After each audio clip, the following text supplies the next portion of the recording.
guys, this is Bobby with Bobby Stamps. In today's video, I have to do a voiceover because I originally designed this card for a different project and then later decided that I was going to use it for my weekly YouTube video for Monday. And there I'm showing you that my sweater matches the card. It's old olive. And please don't mind the bleach stain on the wrist. So here I'm just talking about, I used the old olive Stampin' blends. I used the dark to color the larger tree, and the two smaller trees I used the light old olive. So we will get started in this card as soon as I quit talking. Here in a minute, you're going to see that I hurt my thumb when I reached for my bone folder. But yeah, I had a pair of tweezers and they went underneath my thumb. So I'm using the Coming Home bundle. And this bundle is a great bundle because of the donation that Stampin' Up! Is contributing to adoption agency and foster care for all the stamp sets that are sold. They're donating a percentage of that. Now, this stamp set does not come with sentiments, so I chose to use the Itty Bitty Christmas stamp set to have my sentiment for this card. And then I will start telling you the pieces. I used the Banners Pick-a-Punch to banner the end of the Whisper White where I stamped my sentiment. And then I used Early Espresso and the Woodland Textured embossing folder. And then I also used the layering ovals to die cut out the Early Espresso scalloped oval and the Whisper White regular oval. And then I chose to use my card base is Old Olive, and that is 5.5 by 8.5, and I scored it at 4.25. And that piece of Whisper White is cut at a 1/2 inch by 3.25. I left a little bit of room. I cut it a little bit longer so that way you could have room to banner the ends, or one end if you choose. And so here is where I'm going to injure my thumb. The tweezer went right underneath my fingernail, and you guys all know how bad that hurts.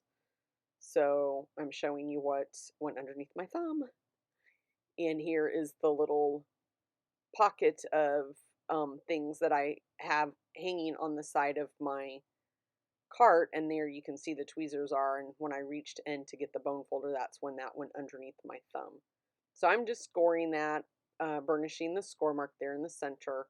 And then I'm going to use some Stampin' Seal Plus to put on the back of the Early Espresso and layer it to the card base. And it's going to eat my cardstock here in just a minute. And that is very frustrating for me. But I love this adhesive just because it is so strong.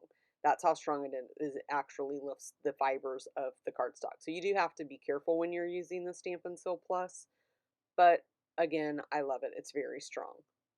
So we're just adhered that to the card base, and then you're going to cut a piece of old olive that is 1 3/4 by 5.25, and then you'll cut your DSP at 1.5 by 5. Your other strip of old olive is 4 by 1 3/4, and then the DSP is 3 3/4 by 1.5. And then I'm just using the regular Stampin' Seal on the back of the DSP and adhering it to the old olive layer. And then I will do the same thing for the other piece of DSP. And again, I'm just using the regular Stampin' Seal. And then you just adhere that to the old olive strip. And then I'm going to adhere both of those using Stampin' Seal Plus. Just because I'm putting it on that embossed piece, I just want to make sure I have a good, strong adhesive. So just adhere that piece then to the left side of the card, and then you'll do the same thing, put the Stampin' Seal Plus on the back, and we'll adhere this piece right to the center of the card. And then I am going to stamp the image of the trees, and I am using Early Espresso ink. And I'm going to lay down a piece of scrap paper just because I stamped to the side a little bit and I don't want to ruin my work surface. So this piece I kind of stamped towards the top and in the center. And then the smaller tree, I'm going to stamp one to the right and one to the left. And I'm not trying to get them at the same height. If it works out that they are, that's fine. If one's a little bit higher than the other, that's fine as well.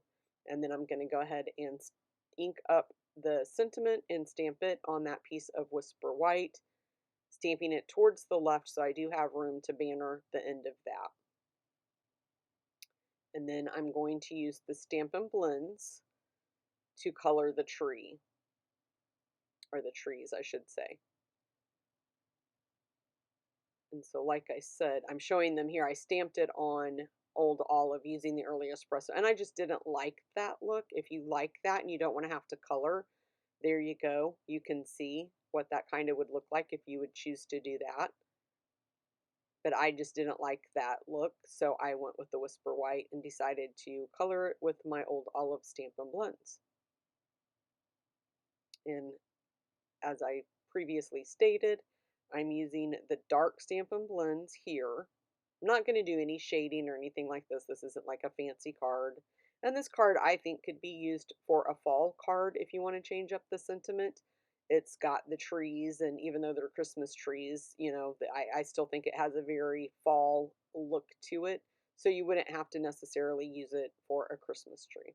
But if you want to, you could use it for either one.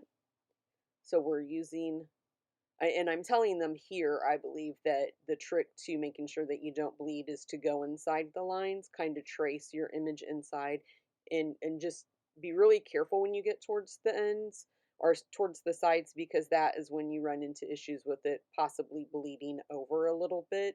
So that's where you just really want to be careful. Now I'm using the light Old Olive to color the two smaller trees. I didn't worry about coloring in the base of the tree, the trunk, or whatever you want to call it. I just decided just to leave that white. I don't think I'm going to get in any trouble by anyone for leaving that white. Okay, and then I'm going to use some Stampin' Seal and just place that on the back.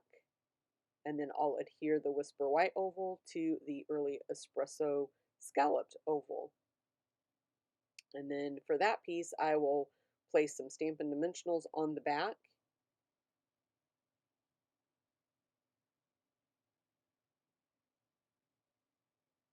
Probably 4, I think, is what I normally use. Take the backing off, and then I will place that in the center of the card. This is where I struggle the most, you guys, is getting the backing off of my Stampin' Dimensionals. That is a daily struggle for me. There you go. And then for the sentiment, I'm using the Banners Pick-a-Punch, and I'm just going to banner that one end. And then I'm going to place 3 or 4 Stampin' Dimensionals on the back.